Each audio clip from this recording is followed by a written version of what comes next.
हे heart attack आणि cardiac arrest याच्याबाबत पण लोकांच्या मनात संभ्रम आहे. तर हे दोन्ही संकल्पनामध्ये फरक काय आहे? कारण मला छातीत दुखलं तरच हार्ट अटॅक असं बरेचदा हं, लोकांचा समज असतो. बरं. तर याबाबत काय सांगाल? लक्षणांच्या बाबत थोडीशी माहिती द्या लोकांना. मला हार्ट अटॅक आला असेल का? तर हार्ट अटॅक म्हणजे नक्की काय? हे सर्वसामान्य लोकांना एकदा समजून सांगा. किंवा ज्यांना डायबिटीस आहे, जे स्मोकिंग करतात, त्यांच्या रक्तवाहिन्यांमध्ये कॅल्शियम डिपॉझिशन जास्त होतं. बरोबर. स्पेशली जे आपण ब्लॉकेज म्हणतो, जे कोलेस्ट्रॉलचे ब्लॉकेजेस असतात. तर हार्ट अटॅकचे पहिले साधारणतः एक 24 ते 36 तास खूप क्रुशियल असतात, ज्यामध्ये हृदयाची पंपिंगची एफिशियन्सी खूप कमी होऊन जाते.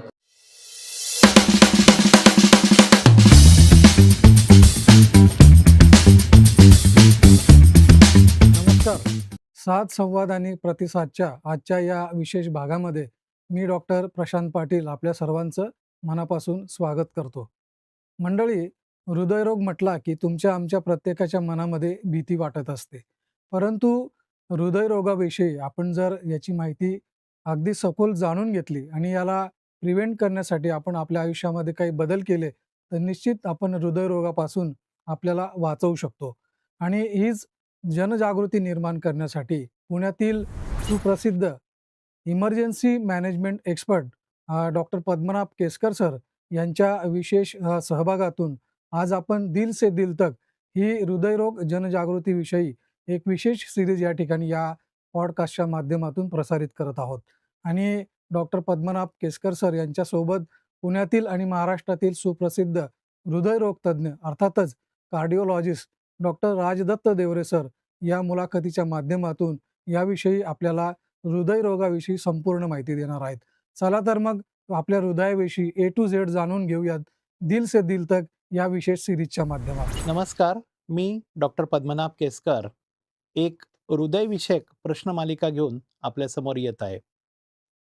दिल से दिल तक अर्थात हृदयापासून हृदयापर्यंत या मालिकेअंतर्गत आपण सर्वसामान्य लोकांच्या आणि डॉक्टरांच्या मनातील हृदयविषयक अनेक प्रश्नांची उत्तरं या मालिकेमधून शोधणार आहोत. आणि ही उत्तरं देण्यासाठी आपल्यासोबत आहेत प्रख्यात कार्डिओलॉजिस्ट डॉक्टर राजदत्त देवरे. नमस्कार सर. नमस्कार.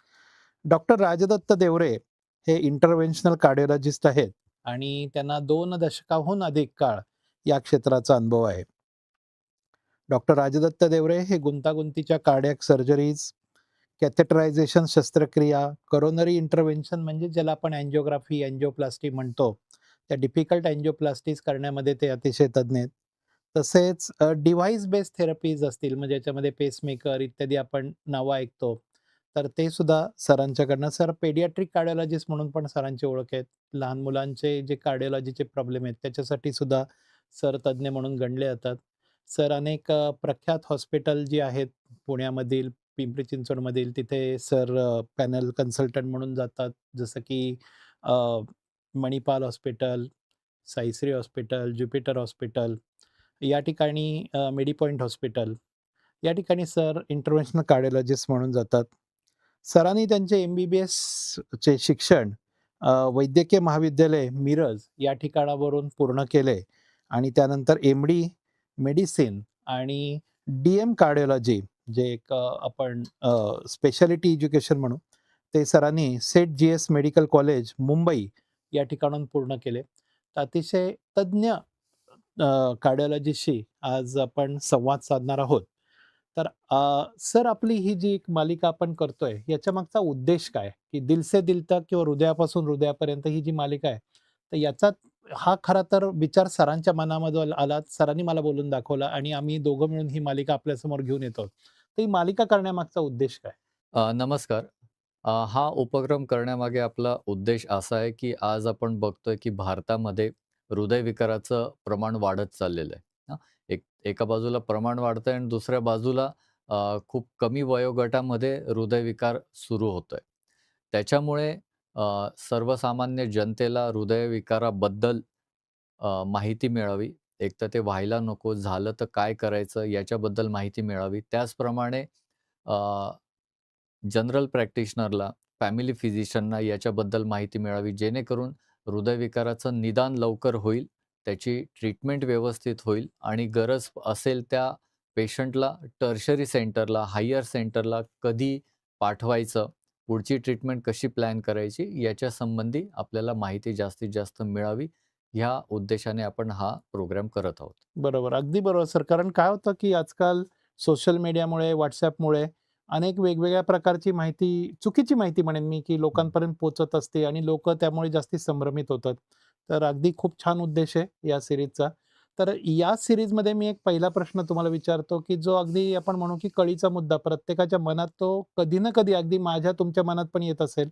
अचानक रात्री अपरात्री छातीत दुखायला लागलं, आपण कुठेतरी ट्रेकिंगला जातो, कुठेतरी फिरत असून अचानक डाव्या बाजूला छातीत दुखायला लागलं, की लोकांच्या मनात पहिली शक्यता येते, की मला हृदयविकाराचा झटका आला असेल का?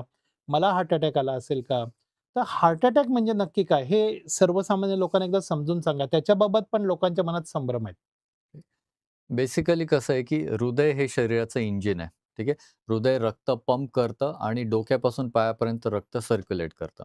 हृदय अंदाजे 70 ते 80 बीट्स पर मिनिट या हिशोबाने रक्त पंप करतं. तर मिनिटाला 5 लिटर या हिशोबाने 24 तासामध्ये ऑलमोस्ट 7 ते 8,000 लिटर बरोबर. रक्त पूर्ण शरीरात सर्क्युलेट केलं जातं. आणि जेव्हा रक्त सर्क्युलेट केलं जातं, तेव्हा प्रत्येक पेशीला ऑक्सिजन, ग्लुकोज आणि बाकी न्यूट्रिएंट्सचा पुरवठा होतो. त्याच्यामुळे हृदयाचं काम हे खूप महत्त्वाचं आहे.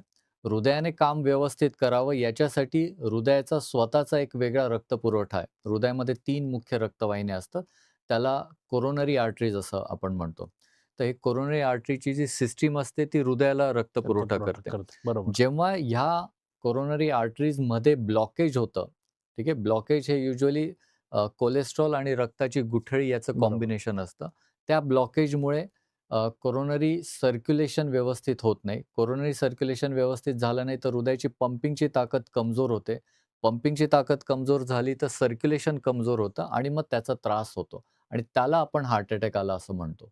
तर बेसिकली ब्लॉकेजमुळे हृदयाचा रक्तपुरवठा खंडित होणं, हृदयाचा रक्तपुरवठा खंडित झालं की हृदयाची एफिशियन्सी कमी होणं आणि त्याच्यामुळे सर्क्युलेशन कमी होणं, ह्या सिक्वेन्स ऑफ इव्हेंटला हार्ट अटॅक म्हटलं जातं. म्हणजे थोडक्यात हृदयामध्ये जरी रक्त असलं, तरी हृदयाला स्वतःचा रक्तपुरवठा होणं गरजेचं आहे. बरोबर. म्हणजे ते आतमधून रक्त घेता येत नाही थोडक्यात हृदयाला. हं. त्याच्यासाठी कोरोनरी आर्टरीज हो. आहेत आणि या थोडक्यात हे पाईपलाईन आहे संपूर्ण हृदयाला रक्तपुरवठा करणारी, ज्याला आपण कोरोनरी आर्टरीज म्हणतो.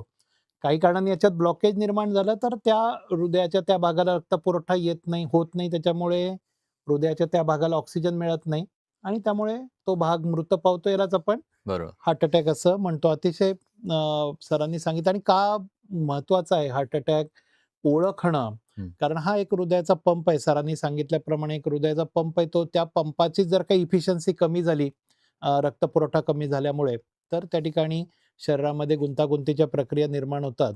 तर हे हार्ट अटॅक आणि कार्डियाक अरेस्ट याच्याबाबत पण लोकांच्या मनात संभ्रम आहे, की बरेचदा लोकं दोन्ही शब्द पर्यायी वापरतात, की त्याला कार्डियाक अरेस्ट आला होता किंवा त्याला हार्ट अटॅक आलेला होता. असे हे दोन्ही संकल्पनामध्ये फरक काय आहे?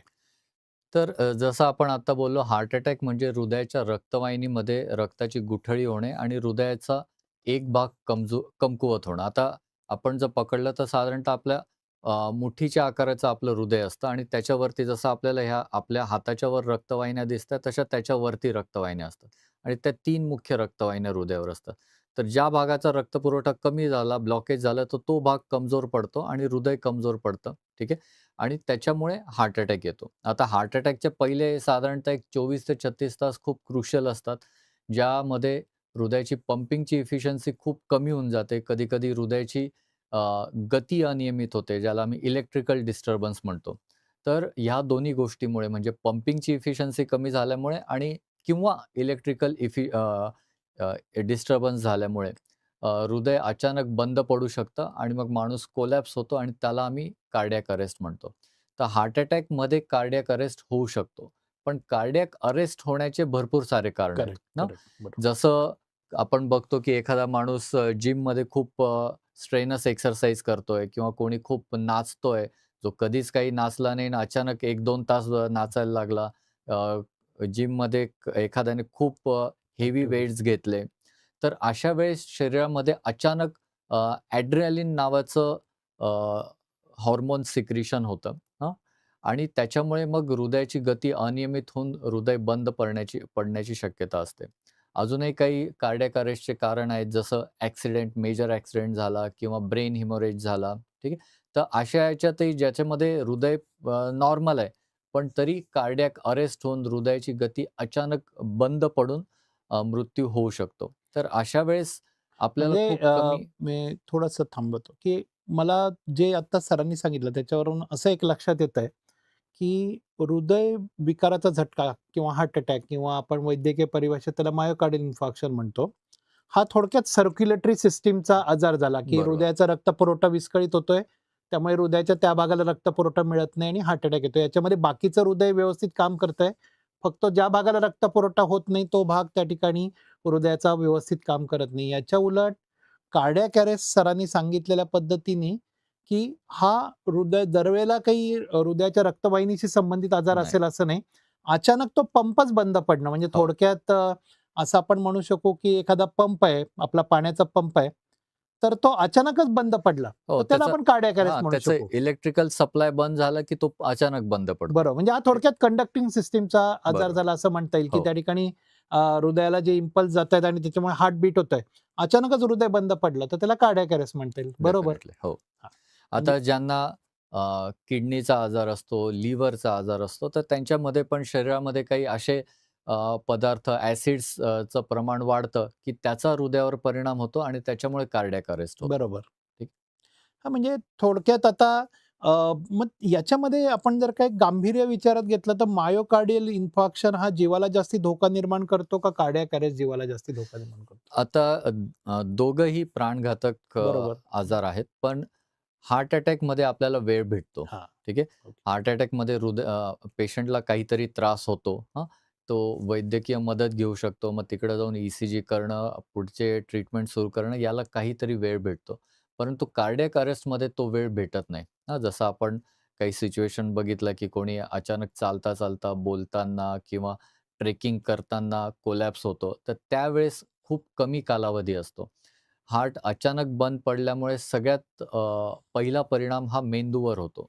मेंदूला जर 2 ते 3 मिनिटापेक्षा जास्त वेळ रक्तपुरवठा भेटला नाही, तर मेंदू काम करणं बंद करतो, ज्याला आपण सोप्या भाषेत माणूस कोमात गेला असं म्हणतो. ठीक आहे. तर मेंदूने काम करणं बंद केलं, तर मग गोष्टी इर्रिव्हर्सिबल स्टेजला जायला लागतात. त्याच्यामुळे पहिल्या 2 ते 3 मिनिटामध्ये कार्डियाक अरेस्टच्या पेशंटला मदत भेटणं ही खूप महत्त्वाची गोष्ट असते, ज्याच्यासाठी सी-पी-आर म्हणजे कार्डिओपल्मनरी रिससिटेशन हे खूप महत्त्वाचं आहे. ज्याच्यामध्ये पेशंट जेव्हा कोलॅप्स होतो, तेव्हा सर्वप्रथम त्याचं पल्स बघणं आणि जर पल्स नसेल, पेशंटचा रिस्पॉन्स नसेल, तर छातीवर दाब देऊन पंप करणं. म्हणजे जेणेकरून आपण एक्स्टर्नली हृदयाला पंप करतोय आणि रिइनिशिएट करतोय. जेणेकरून रक्त सर्क्युलेट झालं, महत्त्वाचे अवयव म्हणजे मेंदू, किडनी त्यांना रक्तपुरवठा झाला, तर पेशंटने जिथं तो कोलॅप्स झालाय तिथून हॉस्पिटलला तोपर्यंतचा वेळ जर आपण सी-पी-आर कंटिन्यू करू शकलो आणि सर्क्युलेशन मेंटेन करू शकलो, तर हॉस्पिटलला जाऊन काय कारणामुळे कार्डियाक अरेस्ट झालाय ते कारण शोधून त्याप्रमाणे स्पेसिफिक ट्रीटमेंट होऊ शकते. त्याच्यामुळे बाय स्टँडर्ड म्हणजे जवळपास जो पण असेल त्याने इमिडिएटली कार्डिओपल्मनरी रिससिटेशन सी-पी-आर सी-पी-आर. सुरू करणं हे खूप महत्त्वाची गोष्ट आहे. त्याच्यामुळे सामान्य नागरिकांमध्ये सी-पी-आरबद्दल अवेअरनेस यावा आणि सी-पी-आर त्यांनी शिकावा. जास्तीत जास्त पेशंटचा आपण जीव वाचवू शकू याच्यासाठी डॉक्टर केसकर खूप प्रयत्नशील असतात आणि ते याच्यासाठी खूप सारे प्रोग्राम्स घेतात, स्पेशली कंपनीजमध्ये, पोलिसांचं किंवा अग्निशामक दलांचे. तर ह्या ठिकाणी शाळेंमध्ये, कॉलेजेसमध्ये तर ते प्रोग्राम घेऊन आपण अवेअरनेस निर्माण करू शकतो, की कार्डियाक अरेस्ट आणि त्याच्यासाठी इमिडिएट आपण काय करायला पाहिजे, जेणेकरून पेशंट हॉस्पिटलपर्यंत जाईस्तोवर त्याचं पल्स, ब्लड प्रेशर थोडंसं तरी शाबूत राहायला पाहिजे. अगदी बरोबर. मित्रांनो, की कार्डियाक अरेस्ट आणि मायोकार्डियल इन्फार्क्शन दोन्ही जरी ते गंभीर आजार असले, तरी सरांनी सांगितल्याप्रमाणे मायोकार्डियल इन्फार्क्शनमध्ये आपल्याला काही वेळ मिळतो. पण कार्डियाक अरेस्टमध्ये त्वरित उपचार जर का मिळाले नाही, तर त्याचा मृत्यू होतो. कारण त्या ठिकाणी पंपच बंद पडलेला असतो. पंप बंद पडला, हार्ट बंद पडलं, मेंदूचा रक्तपुरवठा बंद झाला. आणि सरांनी सांगितलेल्या पद्धतीने 3 ते 4 मिनिटापेक्षा जास्त काळ जर का मेंदूला रक्तपुरवठा, अर्थात ऑक्सिजनचा पुरवठा नाही झाला, तर त्याला आपण ब्रेन डेथ होते, असं आपल्याला माहिती आहे. आणि ती टाळण्यासाठी सरांनी जो महत्त्वाचा उपचार सांगितला, तो म्हणजे सी-पी-आर. तर कार्डियाक अरेस्टमध्ये औषधांचा फारसा रोल नाही. इमिडिएट सी-पी-आर रोल आहे, पण तो नंतरच्या काळामध्ये हॉस्पिटलमध्ये पेशंट पोहोचल्यानंतर औषधांचा रोल आहे. पण सुरुवातीच्या काळामध्ये पहिल्या 4 मिनिटामध्ये पेशंटला जर का टाईमली सी-पी-आर मिळाली, तर त्याची आपल्याला ब्रेन डेथ टाळता येते. आणि आता आपण स्क्रीनवरती पण व्हिडिओ बघितला, की सी-पी-आर कशा पद्धतीने द्यायची. सरांनी सांगितलेल्या पद्धतीने छातीच्या मध्यभागी दाबायला सुरुवात करा, ज्याला आपण कॉम्प्रेशन्स म्हणतो. तर ज्याला काही फारशी माहिती नाही, त्यांनी केवळ कधी-कधी लोकं काय करतात, हॉस्पिटलमध्ये नेण्यासाठी त्या पेशंटला गाडीत टाकतात आणि घेऊन येतात आणि मधल्या काळामध्ये मेंदूला रक्तपुरवठा होत नाही. तर जेव्हा तुम्ही हॉस्पिटलमध्ये नेताय, तेव्हा छाती दाबत, ज्याला आपण कॉम्प्रेशन देत त्या ठिकाणी हॉस्पिटलमध्ये नेणं गरजेचं आहे. आणि ज्यांना सी-पी-आरचं ट्रेनिंग दिलेलं आहे, त्यांनी 30-2 या पद्धतीने सी-पी-आर देणं. 30 वेळा छाती दाबा, 2 वेळा श्वास द्या, 30 वेळा छाती दाबा, 2 वेळा श्वास द्या. या पद्धतीने सी-पी-आर देत. पण सगळ्यात महत्त्वाचं कॉम्प्रेशन देणं हे प्रत्येकाने शिकलं पाहिजे आणि ती काळाची गरज आहे. तरच त्या ठिकाणी आपण कार्डियाक अरेस्टमुळे होणारा जो मृत्यू आहे, तो टाळू शकतो. अतिशय छान संदेश सरांनी दिला, की कार्डियाक अरेस्ट आणि सी-पी-आर हे गणित प्रत्येकाने डोक्यात ठेवा. आपला स्वतःचा, आपल्या आजूबाजूच्या लोकांचा जीव वाचवायचा असेल आणि कार्डियाक अरेस्टमुळे जर का आपल्याला मृत्यूदर कमी करायचा असेल, तर प्रत्येकाला सी-पी-आर येणं गरजेचं आहे. बरोबर. सर, आता कार्डियाक अरेस्टविषयी तुम्ही खूप छान माहिती दिली, की कार्डियाक अरेस्ट म्हणजे एक प्रकारचा पंप फेल्युअर आहे. माणूस अचानक खाली पडतो आणि 3 गोष्टी एकत्रित आल्या तर त्याला आपण कार्डियाक अरेस्ट म्हणतो. पेशंट अनकॉन्शियस आहे, पेशंटची पल्स बंद झाली आहे, त्याचे हृदयाचे ठोके पडत नाहीत आणि श्वास बंद झाला. या 3 गोष्टी आल्या, ह्याला आपण कार्डियाक अरेस्ट म्हणतो. पण हृदयविकाराचा झटका किंवा ज्याला आपण हार्ट अटॅक म्हणतो किंवा वैद्यकीय परिभाषेत आपण त्याला मायोकार्डियल इन्फार्क्शन म्हणतो. तर तो कसा ओळखायचा? म्हणजे लक्षणं काय दिसतात? अशा वेळेला बरेचदा लोकांच्या मनात एक कन्फ्युजन असतं, की अरे मला छातीत दुखलं तरच हार्ट अटॅक, असं बरेचदा हं. लोकांचा समज असतो. बरोबर. तर याबाबत काय सांगाल? लक्षणांच्या बाबत थोडीशी माहिती द्या लोकांना. हे बघा आता जसं आपण बघितलं की हार्ट अटॅक म्हणजे ब्लॉकेज होणं, हृदयाच्या रक्तवाहिनीमध्ये गुठळी बनणं आणि हृदयाचा रक्तपुरवठा कमी होणं.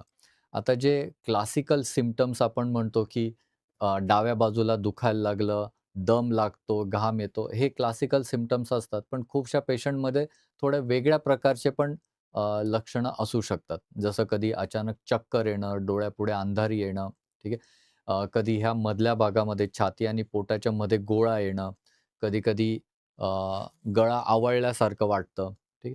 तर अशा वेगळ्या प्रकारचे सिम्प्टम्स पण असू शकतात. स्पेशली ओल्ड एजमध्ये म्हणजे ज्यांचं वय 65-70च्या पुढे आहे, डायबिटीज पेशंटमध्ये, लेडीज पेशंटमध्ये असे थोडे वेगळ्या प्रकारचे सिम्प्टम्स असतात आणि ते सिम्प्टम्स लवकर ओळखणं खूप महत्त्वाची गोष्ट आहे. जरी आपण म्हटलो की हार्ट अटॅक ही अचानक येणारी गोष्ट आहे, पण खूपशा वेळेस ते अचानक नसतं. आपल्याला वॉर्निंग सिम्प्टम्स असतात. हां. आणि ते जर वॉर्निंग सिम्प्टम्स वेळेवर कॅच केले आणि आपण वेळीच हॉस्पिटलला गेलो आणि पुढचं ई-सी-जी आणि ट्रीटमेंट चालू केली, तर खूपशा लोकांचा जीव वाचू शकतो. इव्हन हार्ट अटॅकमुळे लाँग टर्ममध्ये जे परिणाम होतात हृदयाच्या पंपिंगच्या ताकदवर आणि ओव्हरऑल माणसाच्या एफिशियन्सीवर, ते परिणाम पण आपण कमी करू शकतो. म्हणजे थोडक्यात केवळ आपल्याला असं वाटतं, की आपण सिनेमामध्ये, चित्रपटात बघतो, की डाव्या बाजूला छातीत दुखायला लागलं, तो नायक, नायिका पडते. आपल्याला वाटतं, की डाव्या बाजूला छातीत दुखणं म्हणजेच हं. Heart attack. तर असं काही नाही. हे क्लासिकल लक्षण आहे. डाव्या बाजूला छातीत दुखणं, डावा खांदा, डावा हात जड पडणं.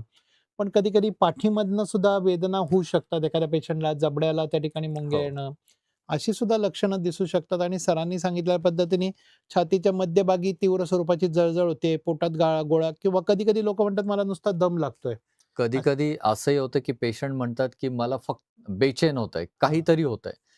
खूपशा वेळेस त्यांनाही सांगता येत नाही, की काय काय नक्की होतंय? होतंय. बरोबर. काहीतरी होतंय असं ते फक्त म्हणतात, की असं कधीच झालं नाही. पूर्ण त्यांचे कपडे ओले होऊन जातात. इतका त्रास होतो. पण मग सगळ्यात महत्त्वाचं आहे, की बुवा अशा वेळेस काहीतरी घरातल्या घरात उपाय करायचे, की बुवा ॲसिडिटीची औषधं घ्या, इनो घ्या, हे घ्या, ते घ्या. याच्यापेक्षा तुम्ही हॉस्पिटलला जा आणि ई-सी-जी काढा. कदाचित ते ॲसिडिटी पण असू शकतं. ज्याला आपण फॉल्स अलार्म म्हणतो, की ठीक आहे एखाद्या वेळेस चुकू बरोबर. शकतात, तुम्ही चुकू खरंय, शकतात किंवा खरंय. डॉक्टर ओव्हर इन्व्हेस्टिगेट करू शकतात. पण ॲट लीस्ट आपण हार्ट अटॅक जर असेल, तर तो आपल्या नजरेखालून जाणार बरं, नाही. अगदी ठीक आहे. जीव महत्वाचा आहे. हं. म्हणजे की एखादी तपासणी जास्तीची झाली तरी हरकत नाही, पण त्या माणसाचा जीव वाचणं हे जास्ती महत्वाचं आहे. बरोबर. तर अगदी बरोबर, की दुर्लक्ष करू नका. आपल्याला जे नेहमी लक्षण नसतं ते आपल्याला जाणवतंय. हं. म्हणजे मला कधी चालताना दम लागत नाही. मी 2 किलोमीटर, 4 किलोमीटर, पण मला आज एक अर्धा किलोमीटर चालल्यानंतर माझी छाती भरून येते, हो. दुखते किंवा मला दम लागतोय. अगदी छातीत पण दुखत नाही. पण अचानक मला असं वाटतंय मला दम लागतोय, मला बसावसं वाटतंय, मला घाम फुटलाय. हे मला नेहमी होत नाही. तर नेहमी न होणारं लक्षण जर का अचानक बरोबर. एखाद्याला जाणवायला लागलं आणि सरांनी मगाशी सांगितलेला एक पॉइंट मला फार महत्वाचा वाटला, की डायबिटीस ज्याला मधुमेह आहे, तीव्र स्वरूपाचा मधुमेह आहे, त्यांच्यामध्ये तर अशी क्लासिकल लक्षणं आपल्या डोक्यात जी असतात, छातीत दुखणं, दवाखाना ही दिसतीलच नसतं. असं नाही. हो. त्याच्यामुळे ज्याला आपण पेनलेस अटॅक म्हणतो, ते जनरली डायबिटीस मधुमेहग्रस्त रुग्णांमध्ये ते मधुमेहग्रस्त जे रुग्ण आहेत, त्यांना जर का असं वाटलं, की "अरे बाबा, मला हृदयविकाराचा झटका येण्याची शक्यता कितपत आहे किंवा हे होऊ नये." म्हणून त्यांनी त्यांच्यामध्ये काय तपासण्या केल्या पाहिजेत, पिरियॉडिकली तपासण्या केल्या पाहिजेत, की जेणेकरून त्यांना हृदयविकार, कारण मधुमेह, हृदयविकार हे यांचं खूप जवळचं नातं आहे. हो. तर त्यांनी कुठल्या स्वरूपाच्या तपासण्या यांच्यामध्ये करणं गरजेचं आहे? डायबिटीसमुळे हृदयविकाराचे आजार होणं, ठीक आहे. म्हणजे ब्लॉकेज रिलेटेड आजार होणं किंवा बिना ब्लॉकेज सुद्धा हृदय कमजोर होणं हे खूप कॉमन आहे. ठीक. त्याच्यामुळे सगळ्यात महत्त्वाची गोष्ट आहे, की डायबिटीसच्या पेशंटने त्यांचं शुगर कंट्रोल खूप व्यवस्थित ठेवणं महत्त्वाचं आहे. ज्याच्यासाठी जे आपण रिकाम्या पोटी आणि जेवण झाल्यावरची शुगर चेक करतो, म्हणजे फास्टिंग आणि पोस्ट लंच, ते त्यांनी 1.5-2 महिन्यात करायला पाहिजे. HbA1c जे ॲव्हरेज शुगरची टेस्ट असते, बरं. ती दर 4 ते 6 महिन्याला करायला पाहिजे.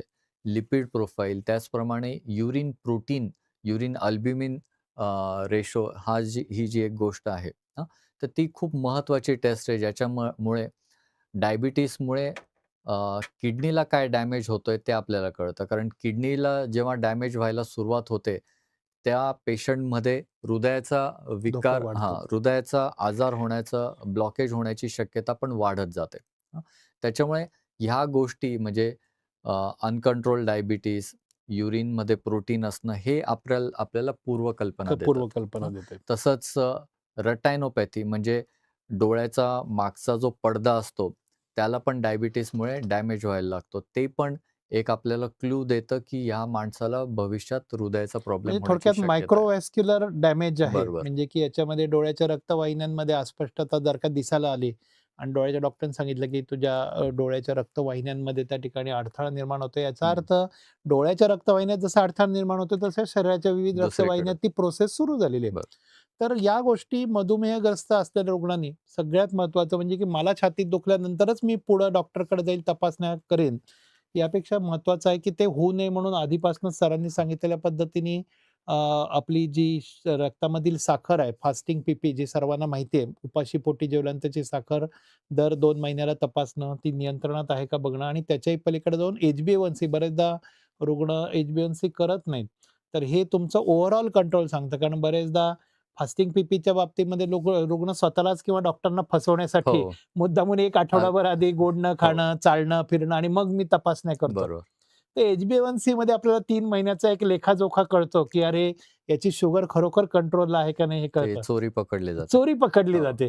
तर बरं. HbA1cचं काही टार्गेट आहे का? या किती ठेवली पाहिजे आता HbA1cच्या बद्दल? HbA1cचं जे टार्गेट आहे ते वयाप्रमाणे बदलतं.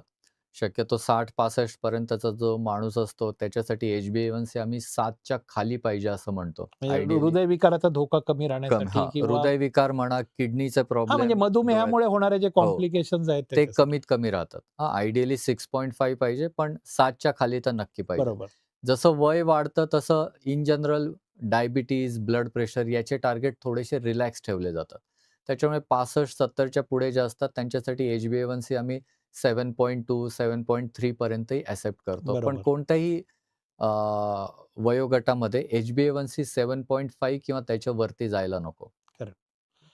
आता त्याच्याशिवाय पण अ, हृदयाचे जे तपास आहे जसं ECG झाला, म्हणजे 2D थोडक्यात इको. आता ह्या ज्या तपासण्या आहेत HbA1c, फास्टिंग पी रेग्युलर करणं किंवा डोळ्याच्या तपासण्या किंवा युरिन अल्ब्युमिन रेशो म्हटलं, हे पर्टिक्युलरली मधुमेहग्रस्त रुग्णांनी केल्याच पाहिजे त्यांचा हृदयविकाराचा धोका ओळखण्यासाठी. आता आपण जसं तुम्ही म्हणालात तसं की बाकीचे जे रुग्ण आहेत, हं. की त्यांनी हृदयविकाराचा झटका येतो आहे का आपल्याला? अशी जर का एखाद्याला छातीत दुखायला लागलं, समजा मला एखाद्या वेळेला अचानक छातीत दुखायला लागलं आणि माझ्या मनात शंका आली, की मला हृदयविकाराचा झटका येतोय का? किंवा अगदी हृदयविकाराचा झटका नाही, पण माझ्या हृदयाच्या रक्तवाहिनीत काही अडथळा निर्माण होतोय का? की जेणेकरून अजून झटका आलेला नाही, पण ही येण्याची शक्यता आहे का? हे बघण्यासाठी म्हणून एखादा रुग्ण तुमच्याकडे आला, हं. तर त्याच्या तुम्ही कोणकोणत्या तपासण्या करता? आता परत याच्यामध्ये पेशंटचं वय, त्याला रिस्क फॅक्टर म्हणजे ब्लड प्रेशर, डायबिटीज, त्याचं lipid profile, family history, addiction ह्या गोष्टी महत्त्वाच्या ठरतात. ज्या ज्या त्याच्यावरून आपण किती डीपमध्ये इन्व्हेस्टिगेट करायचं हे ठरतं. तर सगळ्यात बेसिक टेस्ट ज्या असतात, की ई-सी-जी आणि 2D इको या दोन्ही टेस्टमध्ये आपण बरोबर. ॲट रेस्ट हृदय कसं काम करतंय ते बघतो. 2D इको म्हणजे हृदयाची सोनोग्राफी असते, ज्याच्यामध्ये आपण हृदयाचे कप्पे बघतो, हृदयाच्या व्हॉल्व्ह, हृदयाच्या आतमध्ये प्रेशर कसं आहे, सर्क्युलेशन आतमध्ये कसं होतं, या गोष्टी बघितल्या जातात. या दोन्ही टेस्ट ॲट रेस्ट झाल्या. पण हृदयाचं जे काम आहे, की रक्त पंप करून डोक्यापासून पायापर्यंत पसरवायचं. जसं शरीर जास्त काम करत जातं, तसं हृदयाने पण जास्त काम करणं अपेक्षित असतं. त्याच्यामुळे स्ट्रेस टेस्ट एक महत्त्वाची टेस्ट असते, ज्याच्यामध्ये हृदयावरचा स्ट्रेस वाढवला जातं, शरीरावरचा स्ट्रेस वाढवला जातो आणि हृदयाचा रिस्पॉन्स कसा आहे ते बघितलं जातं. हं. जर आपण एक्सरसाइजचं इंटेन्सिटी वाढवत नेली, तर हृदयाचं पंपिंगची इफिशियन्सी त्या प्रपोर्शनमध्ये वाढते आहे का नाही, हे आपण स्ट्रेस टेस्टमध्ये बरोबर, बघतो. बरोबर. जर हृदयाची पंपिंगची इफिशियन्सी त्या प्रपोर्शनमध्ये वाढत असेल, तर चांगली गोष्ट आहे. तर अशा माणसाला ब्लॉकेज आत्ता किंवा नियर फ्युचरमध्ये असण्याची शक्यता खूप खूप कमी असते. अच्छा. पण जर स्ट्रेस टेस्टमध्ये काही आपल्याला प्रॉब्लेम वाटला, की एखाद्या माणसाला 2, 3, 4 मिनिटालाच दम लागतोय किंवा ई-सी-जीमध्ये काही बदल दिसतायत, तर मग अशा माणसासाठी पुढे आपल्याला अँजिओग्राफीचा विचार करायला लागतो. ठीक. काही-काही लोकं स्ट्रेस टेस्ट म्हणजे ट्रेडमिलवर चालू नाही शकत. त्यांना दमा आहे, पाठीचा त्रास आहे, गुडघ्याचा त्रास आहे. ते लोकं स्ट्रेस टेस्टवर चालू नाही शकत. मग अशा लोकांसाठी हृदयाचे काही स्कॅन असतात, ज्याला आम्ही थायलियम स्कॅन असं म्हणतो. ज्याच्यामध्ये एक इंजेक्शन दिलं जातं आणि हृदयाचा स्कॅन केला जातो. त्याच्यात ते इंजेक्शन देऊन हृदयावरचा ताण वाढवला जातं. त्याच्यामुळे इंजेक्शनच्या आधी आणि इंजेक्शनच्या नंतर हृदयाचा रिस्पॉन्स कसा आहे ते बघितलं जातं. तर हे स्ट्रेस टेस्ट करण्याच्या वेगवेगळ्या पद्धत आहेत. जो चालू शकतो त्याला ट्रेडमिलवर चालवलं जातं. जो चालू नाही शकत त्याच्यासाठी स्ट्रेस थायलियम टेस्ट नावाची असते. ठीक आहे. पण ह्या दोन्ही टेस्टमध्ये जी कोणती आपण करतोय त्याच्यात जर काही ॲबनॉर्मॅलिटी दिसली, तर मग तर पुढे आपण अँजिओग्राफीचा म्हणजे विचार करतो. थोडक्यात सरांनी जे उत्तर दिलं त्याचा मला मतितार्थ असा निघतोय, की एखादी व्यक्ती असती, की तिला हृदयविकाराचा काही त्रास असेल, हृदयाच्या रक्तवाहिनीत अडथळे असेल. पण आता मी बसलेलो आहे, माझ्या हृदयावरती काही ताण नाही. तर अशाला जरी माझ्या हृदयाच्या रक्तवाहिनीत अडथळा आला असेल, तरी सुद्धा त्यातून जो काही रक्तपुरवठा होतोय, तो बसलेल्या अवस्थेमध्ये हृदयाला पुरेसा आहे. सफिशियंट. त्याच्यामुळे मला लक्षणं दिसत नाही. त्याच्यामुळे एखाद्याला त्रास होत नाही म्हणजे त्याला हृदयविकाराचा त्रास नाही असं नाही. पण तो माणूस म्हणू शकतो, की मी जिने चढायला लागलो, गड चढायला लागलो, ट्रेकिंग करायला लागलो, की मला जरा छाती भरून येते, दम लागतो. तर याचा अर्थ जेव्हा हार्टवरती लोड येतो, तेव्हा त्यातनं जो रक्तपुरवठा होतोय, तो त्याला पुरेसा होत नाही. म्हणजे हृदयाच्या रक्तवाहिनीत जो काही अडथळा आहे, बरोबर. ज्याला आपण ब्लॉकेज म्हणतो 30%, हं. 40%, 50% जे काय असेल. तर जेव्हा माणूस पळायला लागतो, तेव्हा त्याची डिमांड वाढते, हृदयाची डिमांड वाढते, की मला जास्ती रक्त पाहिजे, मला जास्ती ऑक्सिजन पाहिजे. आणि अशा वेळेला अडथळा झालेला असताना, पुढं तेवढा पुरवठा नाही झाला, की लक्षणं दिसतात. त्याच्यामुळे बसलेल्या अवस्थेमध्ये ई-सी-जी, 2D इको या तपासण्या असल्या तरी सुद्धा खरोखर जर का रुग्णाला अ, आतमध्ये हृदयाच्या रक्तवाहिनीत अडथळा काय नाही बघण्यासाठी सरांनी सांगितलेल्या पद्धतीने स्ट्रेस टेस्ट आणि स्ट्रेस थालियम बरं ह्या 2 तपासण्या करायला पाहिजेत आणि त्याच्यामध्ये सुद्धा जर का काही प्रॉब्लेम निघाला, की स्ट्रेस थालियम पॉझिटिव्ह आली, स्ट्रेस टेस्ट पॉझिटिव्ह आली, तर मग अँजिओग्राफी नावाची जी बरोबर. तपासणी जिला आपण डायरेक्ट एक आपल्यासमोर एक पिक्चर उभं राहतं, की हृदयाच्या रक्तवाहिन्यांचं त्या ठिकाणी ही अँजिओग्राफीमध्ये सुद्धा मला वाटतं एक सिटी अँजिओग्राफी म्हणून एक तपासणी आहे. हां. तर ही नॉर्मल अँजिओग्राफी आणि सिटी अँजिओग्राफीमध्ये काय फरक आहे? कोणती करावी, कोणती न करावी याविषयी तुमचं काय मत आहे? आता अँजिओग्राफी ही हृदयाच्या विकारासाठी, ब्लॉकेजसाठी गोल्ड स्टँडर्ड टेस्ट म्हटली जाते. ठीक आहे. जर त्याच्यामुळे जी ट्रॅडिशनल इन्व्हेसिव्ह अँजिओग्राफी आहे, ज्याच्यामध्ये मनगटाला किंवा जांघेला सुई लावून एक ट्यूब आतमध्ये टाकली जाते आणि एक कॉन्ट्रास्ट डायचं इंजेक्शन देऊन हृदयाच्या रक्तवाहिन्या तपासल्या जातात. तर याच्यामध्ये आपण एक सुई लावतोय, वायर आत टाकतोय म्हणजे ते एक इन्व्हेसिव्ह प्रोसिजर आहे.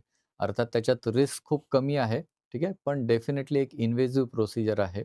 त्याच्यामुळे थोडीशी म्हणजे लाखामध्ये एखाद्या पेशंटला रिस्क आहे, की सुई लावताना रक्तस्राव होणं, त्या डायची रिएक्शन होणं, या रिस्क आहे. ते खूप रेअर आहेत, लाखात एखाद्याला आहे, पण डेफिनेटली आहे. दुसरी जी आपण टेस्ट म्हटली सीटी सिटी. कोरोनरी अँजिओग्राफी, ज्याच्यामध्ये सलाईन वाटे एक इंजेक्शन दिलं जातं आणि हृदयाचा सीटी स्कॅन केला जातो. अर्थात जेव्हा आपण हृदयाचा सीटी स्कॅन म्हणतो, तेव्हा 2 गोष्टी महत्त्वाच्या आहे, की आपल्या मूव्हमेंट जी आहे, की श्वास घेताना छातीची मूव्हमेंट आणि हृदयाची पंपिंगची मूव्हमेंट. याच्यामुळे सीटी स्कॅन पूर्वी जे केले जायचे त्याच्यामध्ये एवढे चांगले पिक्चर यायचे नाही. नाही. पण आता नवीन सीटी स्कॅन खूप अद्ययावत झालेले आहेत. त्याच्यामुळे ह्या दोन्ही मूव्हमेंटचा जास्त फरक पडत नाही आणि खूप चांगले पिक्चर येतात. पण कसं आहे, की त्याचे काही लिमिटेशन्स आहेत सीटी कोरोनरी अँजिओग्राफीचे. एस्पेशली मिडल एज जे असतात साधारणतः 40 ते 55-60 या वयोगटापर्यंत सीटी कोरोनरी अँजिओग्राफी हे चांगली टेस्ट आहे. पण 60-65च्या पुढे जर कोणाला प्रॉब्लेम असेल, तर अशा केसेसमध्ये एस्पेशली ज्यांना डायबिटीज पण आहे, स्मोकिंग करतात किंवा ज्यांना पूर्वी हार्ट अटॅक येऊन गेलेला आहे, आता नवीन आपण प्रॉब्लेम सस्पेक्ट करतोय. पूर्वी कधीतरी अँजिओप्लास्टी होऊन गेलेली आहे. आता आपण नवीन प्रॉब्लेम सस्पेक्ट करतोय. तर अशा केसेसमध्ये इन्व्हेसिव्ह अँजिओग्राफी जी वायर टाकून केली जाते, तीच बेस्ट असते. चांगलं. ठीक आहे. काही केसेसमध्ये सीटी कोरोनरी अँजिओग्राफी ही डेफिनेटली खूप चांगलं आपल्याला पिक्चर देऊ शकते आणि तो पण एक खूप चांगला पर्याय आपल्याला आता अवेलेबल आहे. म्हणजे थोडक्यात हृदयविकारासंदर्भामध्ये की हृदयविकाराचा झटका, हार्ट अटॅक आलेला आहे किंवा येण्याची शक्यता आहे किंवा लक्षणं दिसतायत आणि मनामध्ये शंका आहे, की नक्की हृदयविकाराचा झटका आहे का नाही? याच्यासाठी सरांनी ज्या एक 5 तपासण्या सांगितल्या, ज्याच्यामध्ये पहिली जी बेसिक तपासणी म्हणजे ई-सी-जी. ई-सी-जी. ई-सी-जीमध्ये काही चेंजेस दिसतात का? तर डॉक्टरांसाठी म्हणून एक प्रश्न विचारतो, की ई-सी-जी काढला तर हार्ट अटॅक किंवा मायेकडे इन्फार्क्शन आहे का नाही? याचं निदान करण्यासाठी ई-सी-जीमध्ये तुम्ही नक्की काय बघता? कुठले चेंजेस बघता? हा डॉक्टरांसाठीचा म्हणून प्रश्न आहे. आता कसं असतं, की जेव्हा कोणी चेस्ट पेन घेऊन येतं, तेव्हा आपण सगळ्यात पहिले ई-सी-जी काढणं खूप महत्त्वाचं असतं. ठीक आहे. तर ई-सी-जीमध्ये 2 प्रकारचे चेंजेस ऑब्व्हियस असतात. एक एस-टी डिप्रेशन आणि एस-टी एलिव्हेशन. ठीक आहे. तिसरं एक मायनर गोष्ट असते ते टी इन्व्हर्जन. ठीक. तर एस-टी-टी चेंजेस आपण ज्याला म्हणतो ते खूप महत्त्वाचे आहेत. हां. जर एस-टी डिप्रेशन किंवा टी इन्व्हर्जन असेल, तर तो पेशंट एनस्टेमी या कॅटेगरीमध्ये जातो. म्हणजे हृदयाच्या रक्तवाहिन्यांमध्ये ब्लॉकेज असतो, पण तो मोस्टली पार्शल असतो. 90% ते 95% एक 5% ते 10% रक्तपुरवठा चालू असतो. चालू असतं. एस-टी एलिव्हेशन म्हणजे 100% ब्लॉकेज. गुठळी ही पूर्णपणे रक्तवाहिनीमध्ये अटकलेली आणि पुढे अजिबात रक्तपुरवठा होत नाही. त्याला एस-टी एलिव्हेशन मायोकार्डियल इन्फार्क्शन असं म्हणतात. तो डेफिनेटली एक खूप महत्त्वाची इमर्जन्सी आहे आणि त्याला लवकरात लवकर ट्रीटमेंट सुरू ट्रीटमेंट. करणं आणि पुढच्या स्टेपला जाणं महत्त्वाचं असतं. म्हणजे अशा पेशंटला हायर सेंटरला शिफ्ट करणं खूप महत्त्वाचं असतं. आणि आता सरांनी सांगितलेल्या पद्धतीने, की डॉक्टरांच्यासाठीच चाललेली आपल्या आता सध्या ही प्रश्नांची चर्चा. 1-2 प्रश्न म्हणजे सर्वसामान्य लोकांना फार महत्त्वाचे नाहीत.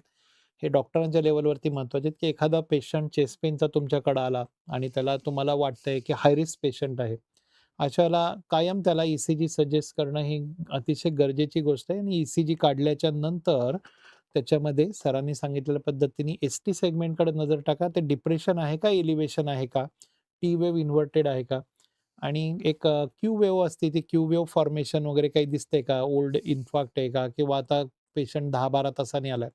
तर ह्या 3-4 गोष्टींवरती लक्ष ठेवणं गरजेचं आहे. ST segment, depression, elevation, T wave inversion आणि क्यू वेव्हमध्ये काही डिफॉर्मिटी आहे का? हे बघणं गरजेचं आहे. पण समजा एखाद्या पेशंटचा ई-सी-जी काढला, पेशंटला लक्षणं तर दिसतायत. डाव्या छाती, हं. खांदा दुखतोय, लक्षणं दिसतायत. पेशंटला डायबिटीज, ब्लड प्रेशर आहे, फॅमिली हिस्ट्री आहे. पण मी ई-सी-जी काढला आणि ई-सी-जी हां. नॉर्मल आला. तर मग त्याला काय म्हणायचं आपण, की तुला नाही असं नाही म्हणायचं का नाही? हे खूप कॉमन गोष्ट आहे. स्पेशली पेशंट जेव्हा वेळेवर येतो, खूप लवकर येतो, तेव्हा असंही होऊ शकतं की ई-सी-जी नॉर्मल आला. ठीक आहे. करेक्ट. तर अशा पेशंटला आपण 15 ते 20 मिनिटं शांत झोपवून त्याचा परत ई-सी-जी करायला पाहिजे. ठीक आहे. असं 2 ते 3 ई-सी-जी कमीत कमी बघायला पाहिजे आणि त्याच्यानंतर आणि मीनवाईल त्याचं ट्रोपोनिन नावाची एक टेस्ट करेक्ट. असते, ब्लड टेस्ट. ठीक त्याविषयी आहे. मी येणारच होतो तर आपल्याकडं. ट्रोपोनिन ब्लड टेस्ट पण आपण करायला पाहिजे. ठीक आहे. तर जरी फर्स्ट ईसीजी नॉर्मल असेल, तरी मोस्टली सेकंड किंवा थर्ड ईसीजीमध्ये चेंजेस यायला सुरुवात होते. मीनवाईल ट्रोपोनिनची टेस्ट पण आपल्याला काही उत्तर देऊ शकते. बरोबर. कधी-कधी परत तीच गोष्ट, की सिम्प्टम्स खूप टिपिकल असतील, पेशंट हाय रिस्क असेल, तर मग अशा वेळेस आपण ॲडमिट करून ट्रोपोनिन 4 ते 6 तासांनी रिपीट करू रिपीट. शकतो. कधी-कधी ह्या टेस्ट परत निगेटिव्ह पण येतात, तर मग अशा केसेसमध्ये सीटी कोरोनरी अँजिओग्राफीचा खूप चांगला उपयोग होऊ शकतो. बरं, डायलेमामध्ये आहे तुम्ही. बरोबर. तर मग अशा केसेसमध्ये आपण इमिडिएटली इन्व्हेसिव्ह अँजिओग्राफी करण्याच्या ऐवजी सीटी कोरोनरी अँजिओग्राफी अशा केसेसमध्ये, किंवा ज्या केसेसमध्ये ईसीजी नॉर्मल आहे, ईसीजी आपल्याला उत्तर देत नाहीये, ट्रोपोनिनची टेस्ट आपल्याला उत्तर देत नाहीये, तर सीटी कोरोनरी अँजिओग्राफी हे हृदयाच्या रक्तवाहिनीतले ब्लॉकेज, किंवा कधी-कधी असंही होतं, की फुफ्फुसाच्या रक्तवाहिन्यांमधले ब्लॉकेजसुद्धा महत्वाचं. त्रास पेशंटचे लक्षणं सेम असतात. ठीक आहे. पण ईसीजीमध्ये काही येत नाही. हां. तर मग अशा वेळेस सीटी कोरोनरी अँजिओग्राफी ही टेस्ट खूप महत्त्वाची असते, महत्वाची. ज्याच्यामध्ये आपण हृदयाचे आणि फुफ्फुसातल्या रक्तवाहिनी दोन्ही ब्लॉकेजेस बघू शकतो.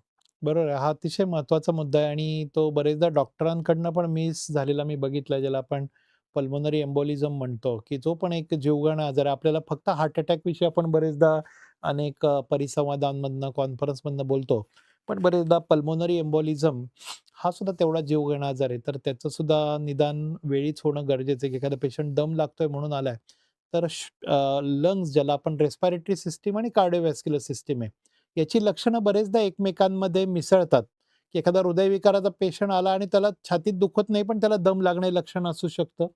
तसंच एखादा पेशंट तुमच्याकडे दम लागतो म्हणून येतोय, चेस्ट डिस्कम्फर्ट वाटतोय, तर त्याला त्या ठिकाणी पल्मोनरी एम्बोलिझम पण असू शकतो. तर अशा वेळेला सुद्धा अ, ही सिटी अँजिओग्राफी आता ट्रोपोनिनबद्दल तुम्ही बोलला, ज्याला आपण ट्रॉप आहे, ज्याला आपण कार्डियाक मार्कर म्हणतो, कार्डियाक मार्कर. तर हे कार्डियाक मार्कर किती तासांनी पॉझिटिव्ह आणि कार्डियाक मार्कर म्हणजे नक्की काय? ट्रोपोनिन नावाचे मॉलिक्यूल हे हार्ट मसलमध्ये असतात. ठीक आहे. जेव्हा हार्ट मसलला डॅमेज होतो, म्हणजे तो हार्ट अटॅकमुळे झाला किंवा दुसऱ्या काही कारणांमुळे झाला, तर ते ट्रोपोनिन रक्तात येतं बरोबर. आणि रक्तातलं त्याची व्हॅल्यू वाढते. ठीक आहे. नॉर्मली ते ट्रोपोनिन रक्तामध्ये दिसत नाही. हं. तर जेव्हा पेशंटला हार्ट अटॅक आहे, त्यावेळेस ट्रोपोनिन ही टेस्ट डायग्नोसिससाठी खूप महत्त्वाची आहे. इव्हन ते ट्रोपोनिन पॉझिटिव्ह असेल, तर ते किती प्रमाणात वाढलेलं वाढलेलं आहे. आहे, ते आपल्याला हार्ट अटॅकची तीव्रता पण सांगतं. बरोबर. तर ट्रोपोनिनचा उपयोग दोन्ही गोष्टीसाठी, एक निदानासाठी, डायग्नोसिससाठी पण आहे, आणि हार्ट अटॅकच्या प्रोग्नोसिस म्हणजे त्याची सिव्हिरिटी किती आहे, ते कळण्यासाठी पण आहे. पण कसं असतं, की जेव्हा हार्ट अटॅकची सुरुवात होते, म्हणजे पेशंटला त्रास व्हायची सुरुवात होते, त्याच्यानंतर साधारणतः 4 ते 6 तासानंतर ट्रोपोनिन वाढायला सुरुवात होते. त्याच्यामुळे जे पेशंट लवकर येतात, त्यांच्यामध्ये ईसीजी नॉर्मल येऊ शकतो, ट्रोपोनिन नॉर्मल येऊ शकतो. तर जेव्हा सस्पिशन खूप जास्त असेल, तेव्हा आपण एक पहिला ट्रोपोनिन केलं, तर त्याच्या एक 4 ते 6 तासानंतर ट्रोपोनिन रिपीट करायला रिपीट पाहिजे. करा. हं. तर जेणेकरून आपण काही मिस करणार नाही. हां. तर पेशंटला आपण जेव्हा पेशंट आपल्याकडे सुरुवातीला येतो, हॉस्पिटलमध्ये येतो, तर 8 ते 12 तास आपण ह्या गोष्टी ऑब्झर्व्ह फ्रिक्वेंटली, केलं म्हणजे पाहिजे. ईसीजी रिपीट करणं, ट्रोपोनिन रिपीट करणं, बरोबर. मीनवाईल शक्य असेल तर 2D इको करणं, 2D ह्या इको गोष्टी करणं. खूप महत्त्वाच्या आहेत.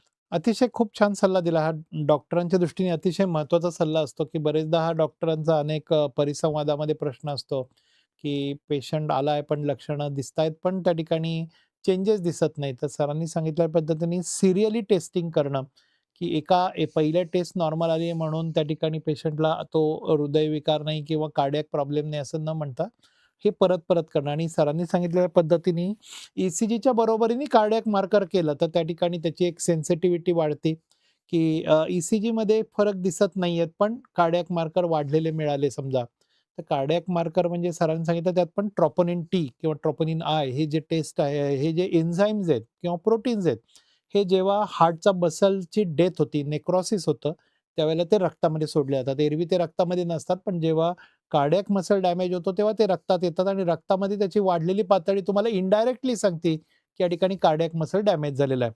आणि साधारणतः 4 तासानंतर आपल्याला ते मिळू शकतात. अच्छा. सुरुवातीला फॉल्स निगेटिव्ह येऊ शकतं. म्हणजे बरोबर. पहिल्या तासामध्ये आला आणि मी केलं तर कदाचित तर अशा वेळेला तुम्हाला रिपीट टेस्ट करणं आणि सगळ्यात चांगलं म्हणजे आता सध्या आपल्याला माहिती आहे, की एक मेडिको लीगल चा जमाना आहे, की सेफ प्रॅक्टिस करणं ही गरजेची आहे. त्यामुळे प्रत्येक पेशंटला तुम्ही हा सल्ला दिला पाहिजे एखाद्या पेशंटला, की या ठिकाणी माझ्याकडे प्राथमिक तपासण्या झाल्यात, पण तुला पुढील तपासण्यांसाठी जवळच्या हॉस्पिटलमध्ये जाऊन तू ॲडमिट हो, जेणेकरून पुढचे 12 तास आपण करू. आत्ताच्या ह्याच्यामध्ये चेंजेस नाही, कदाचित 6 तासांनी येऊ शकतात. बरोबर.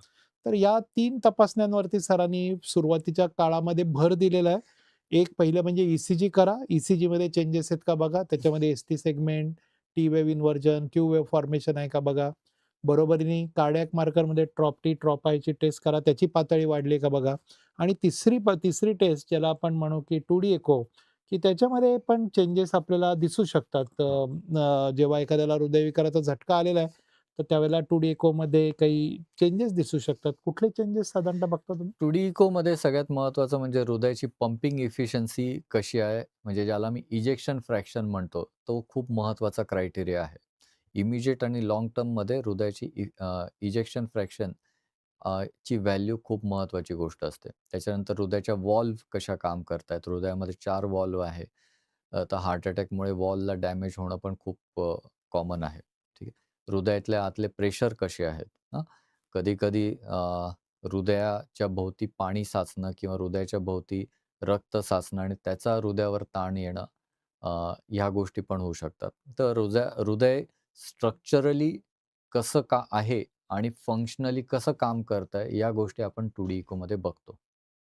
अगदी बरोबर. आपण आपल्या या सीरीजमध्ये दिल से दिल तक अर्थात हृदयापासून हृदयापर्यंत जाणाऱ्या या सीरीजपर्यंतमध्ये आपण विविध प्रश्नांची उत्तरं घेतोय, जी सर्वसामान्य लोकांच्या मनातील असतील किंवा डॉक्टरांच्या दैनंदिन प्रॅक्टिसमध्ये त्यांच्या मनात पडणारे प्रश्न असेल, तर त्याची उत्तरं घेतोय. त्याच्यामध्ये आपण सध्या तपासण्यांविषयी बोलतोय. त्याच्यामध्ये पहिल्या ज्या 3 बेसिक तपासण्या ज्या सर्वांच्या केल्या पाहिजेत, त्यामध्ये ई कार्डियाक मार्कर आणि 2D इको हे अॅक्यूट इव्हेंटबद्दल आपण बोलतो आहोत.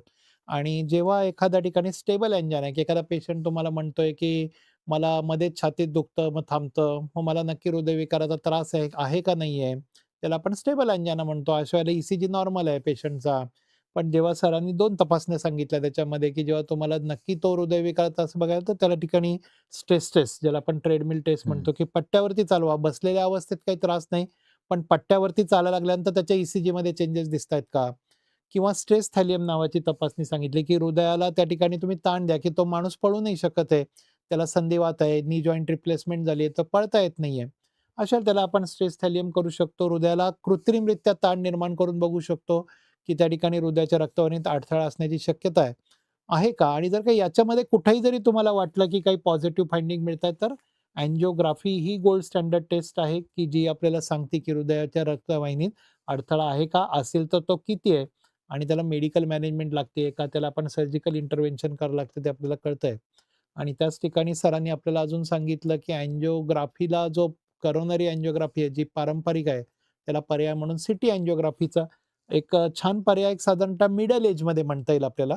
जनरली सरांनी सांगितलं, की 60 वर्षाच्या नंतर सिटी अँजिओमध्ये फॉल्स पॉझिटिव्ह येऊ शकतात किंवा 60 नंतर किंवा ज्यांना डायबिटीज आहे, जे स्मोकिंग करतात, त्यांच्या रक्तवाहिन्यांमध्ये कॅल्शियम डिपॉझिशन जास्त होतं. बरोबर. स्पेशली जे आपण ब्लॉकेज म्हणतो, जे कोलेस्ट्रॉलचे ब्लॉकेजेस असतात, ते 55-60 पर्यंत हे mostly cholesterol, fat, fibrous tissue याचे असतात. पण 60-65 नंतर किंवा जे स्मोकिंग करतात, ज्यांचं अनकंट्रोल्ड डायबिटीज आहे, त्यांच्या ब्लॉकेजेसमध्ये ॲडिशनल कॅल्शियम डिपॉझिशन व्हायला लागतं. त्याच्यामुळे जेव्हा रक्तवाहिनीच्या वरती किंवा ब्लॉकेजमध्ये कॅल्शियम डिपॉझिशन असतं, तेव्हा आतमध्ये रक्तपुरवठा कसा चालू आहे, हे ते कळत नाही. आपल्याला सीटी कोरोनरी अँजिओग्राफी नाही कळत नाही. सांगू शकत. हं. तर बरोबर. अशा केसेसमध्ये आपल्याला इन्व्हेसिव्ह अँजिओग्राफीच बेस्ट असते. नाही त्याच्यामध्ये जो कॅल्शियम स्कोर काढतात त्याच्याविषयी म्हणताय हां. तुम्ही. कॅल्शियम स्कोर जर का कमी असेल तर असं असं कॅल्शियम स्कोअर आपण प्रिव्हेंटिव्ह म्हणून बघतो. ठीक बरं, आहे. पण जेव्हा आपण एखाद्याचं चेस्ट पेन इव्हॅल्युएट करतोय आणि त्यांच्यामध्ये आपण अँजिओग्राफीचं बद्दल बोलतो, तर बरोबर. ती गोष्ट वेगळी होते. ठीक आहे. करेक्ट. तर जेव्हा प्रिव्हेंटिव्ह टेस्ट करतोय किंवा ज्याला काही त्रास नाहीये, पण आपल्याला बघायचं की भविष्यात काय पॉसिबिलिटी आहे, की माझ्या भावाला येऊन गेलाय, माझ्या मित्राला आलाय, माझी थोडीशी शुगर आहे, बॉर्डरलाईन शुगर आहे, थोडंसं करेक्ट. कोलेस्ट्रॉल वाढलंय, 3-4 मजले चढल्यावर दम लागतोय. ठीक आहे. तर मग अशा केसेसमध्ये ब्लॉकेजची काही पॉसिबिलिटी आहे का? हां. आत्ता किंवा नियर फ्युचरमध्ये तर त्या केसेसमध्ये ॲज अ स्क्रीनिंग टेस्ट आपण कॅल्शियम स्कोर बघितला जातो. ठीक आहे. तर त्याच्यामध्ये कोरोनरी आर्टरीवर कॅल्शियम किती आहे ते बघितलं जातं. त्याच्यात कॅल्शियम किती आहे त्याच्यावरून मग पेशंटला आत्ता किंवा भविष्यामध्ये ब्लॉकेजची काय पॉसिबिलिटी आहे? अशा पेशंटला लाईफस्टाईल चेंजेसच्या शिवाय अजून काही औषधांची गरज आहे का? ते आपण त्याच्यावरून ठरवू शकतो. अच्छा, म्हणजे थोडक्यात कॅल्शियम स्कोर हा जो एक म्हणता येईल की एक रिस्क फॅक्टर आहे, की एखाद्याचा 0 कॅल्शियम स्कोर असेल तर त्याला थोडक्यात हृदयविकाराचा झटका येण्याची जवळच्या काळामधली शक्यता कमी आहे, कमी आहे. मिनिमम आहे. हं. पण ज्याचा स्कोर 100च्या वरती आहे किंवा 200च्या वरती, 300च्या वरती आहे, तर त्याच्यामध्ये ती शक्यता जास्त आहे आणि त्यांनी म्हणजे याचा अर्थ असा नाही की त्याचा कॅल्शियम स्कोर जास्त आहे म्हटल्यानंतर त्याला इव्हेंट होईलच असं नाही. फक्त त्या ठिकाणी आतमध्ये त्याला आपण कॅल्सिफिकेशन सुरू झालंय आणि ते ज्याला आपण प्लाक रप्चर म्हणू, ते होण्याची शक्यता आहे. तर त्या दृष्टिकोनातनं त्यांनी त्याच्या लाईफस्टाईलमध्ये बदल करण्याची बरोबर. गरज आहे. म्हणजे थोडक्यात एक रिस्क फॅक्टर म्हणून तुम्ही त्या ठिकाणी बघू शकता. कारण बरेचदा लोकांचं येतात आपल्याकडं जे फिटनेस ॲक्टिव्हिटी करणारे, स्पोर्ट्स ॲक्टिव्हिटी करणारे लोकं येतात आणि मग एखादा इव्हेंट झाल्यानंतर म्हणतात, की "अरे, आम्हाला बघायचंय, हं. आम्हाला काही होण्याची शक्यता आहे का?" अशाला पण मला वाटतं त्यांना एक ज्यात बेसिक तपासण्यांमध्ये याच तपासण्या सांगू शकतो. एक ई-सी-जी असेल, लिपिड प्रोफाइल विषयी थोडंसं बोलाल का? या म्हणजे एक थोडक्यात आता आपण ब्लॉकेज म्हणतोय, तर ब्लॉकेजमध्ये कोलेस्टेरॉल डिपॉझिशन आहे. तर लिपिड प्रोफाइल ही जी टेस्ट आहे, तर ती कोणामध्ये केली पाहिजे? किंवा त्याच्यामधल्या काही ज्या पातळीज आहेत, ज्याला आपण bad cholesterol, good cholesterol, L-D-L, H-D-L म्हणतो. तर एक सर्वसामान्यांना पण आता बरेचदा लिपिड प्रोफाइलविषयी प्रश्न असतात, डॉक्टरांना पण प्रश्न असतात.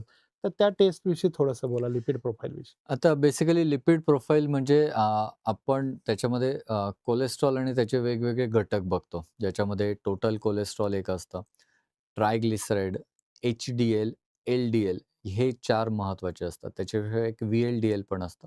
ठीक.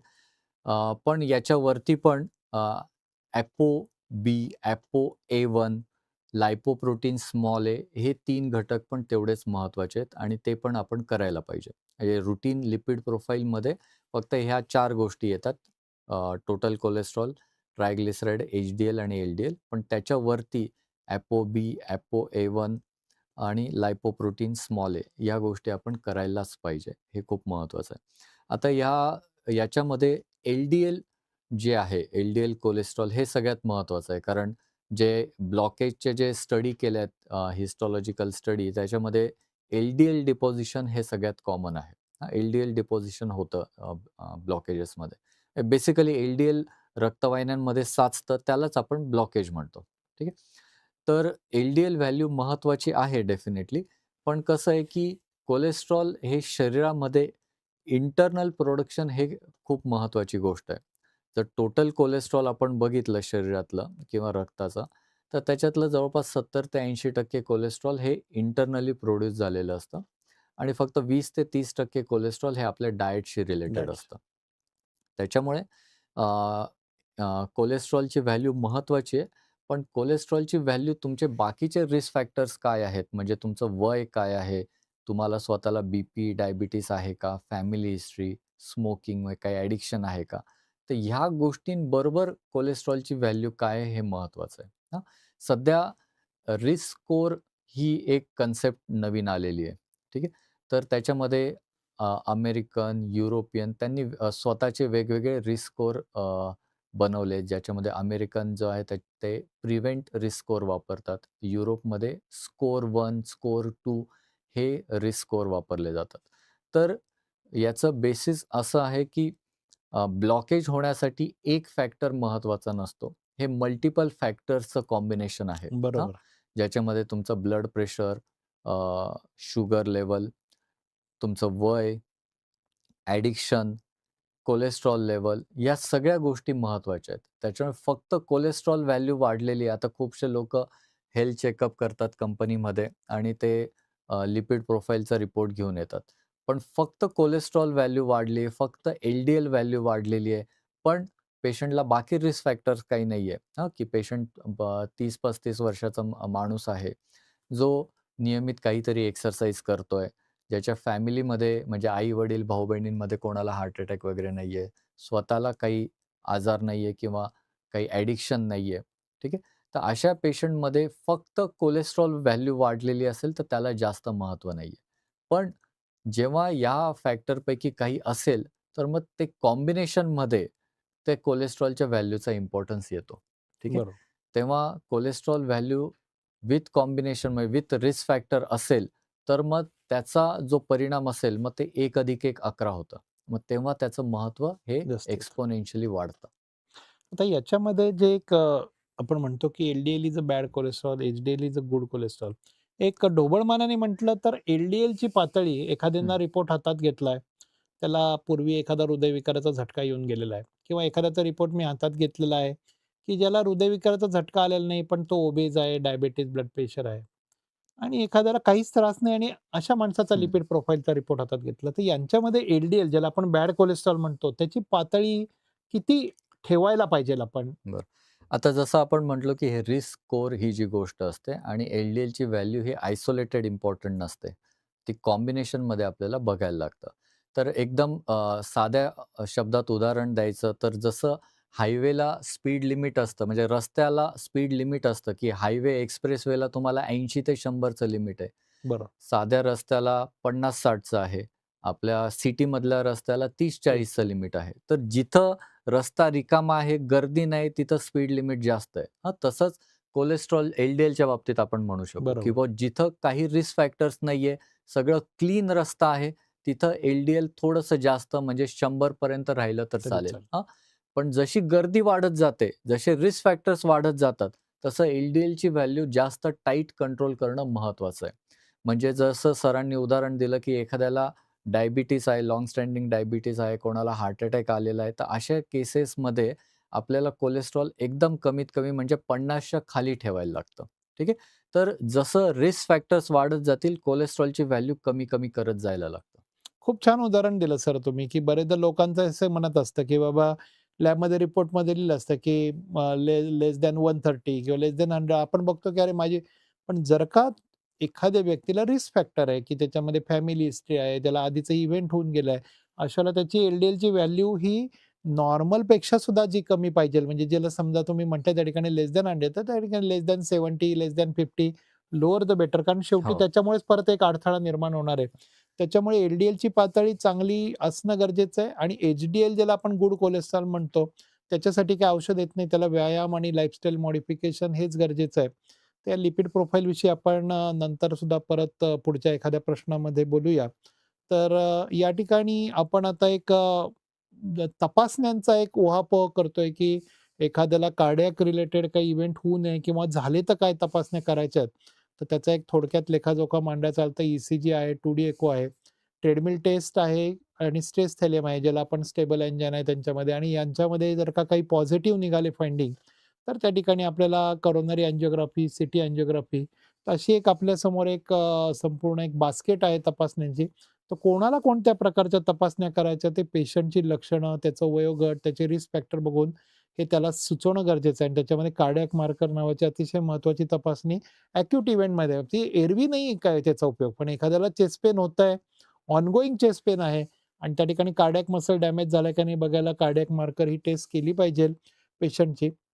आणि आजकाल जसे आपल्या यू-पी-टीच्या स्ट्रिप येतात, हो. तशा स्ट्रिप पण येतात. म्हणजे एखादा जनरल प्रॅक्टिशनर आहे, तो त्याच्या क्लिनिकमध्ये ती स्ट्रिप ठेवू शकतो, ई-सी-जी करू शकतो, कार्डियाक मार्कर करू हं. शकतो आणि त्याची जी एक निदानाची जी एक ॲक्युरसी आहे, ही त्या ठिकाणी वाढवू शकतो, की जेणेकरून हा वेळेत रुग्ण पुढं जाईल आणि त्याला वेळेत उपचार मिळतील. तर डॉक्टरांचा मूळ उद्देश तोच असतो, की जितक्या लवकरात लवकर त्याचं निदान होईल आणि तो रुग्ण वेळेत हॉस्पिटलमध्ये कार्डिओलॉजिस्टपर्यंत पोहोचेल. तर त्याचा त्या ठिकाणी जीव वाचण्याची आणि जीव वाचवण्याच्या पलीकडे कार्डियाक मसल डॅमेज होऊ नये आणि त्याचं बरोबर. इजेक्शन फ्रॅक्शन ड्रॉप होऊ नये. हा सुद्धा विषय असतो, की एखाद्याचा जीव वाचवला म्हणजेच त्याची ट्रीटमेंट योग्य झाली असं नाही. तर त्याचं कार्डियाक मसल जर का आपण प्रिझर्व्ह करू शकलो टाईमली ट्रीटमेंटनी, तर त्या ठिकाणी आपण म्हणू, की आपला जो काही आपण रुग्णसेवा करतोय, त्याचा एक आपल्याला एक उद्देश सफल झाला असं म्हणता येईल. आणि तोच उद्देश आपला या सीरीजचा सुद्धा आहे. दिल से दिल तक, हृदयापासून हृदयापर्यंत सीरीजचा उद्देश पण तोच आहे, की डॉक्टरांना आणि समाजाला काय बरोबर आहे, काय अपेक्षित आहे, याची योग्य ती माहिती देणं हा आमचा उद्देश आहे. असेच विविध प्रश्न घेऊन आम्ही आपल्यासमोर आता अजून अनेक भागांमधनं येणार आहोत.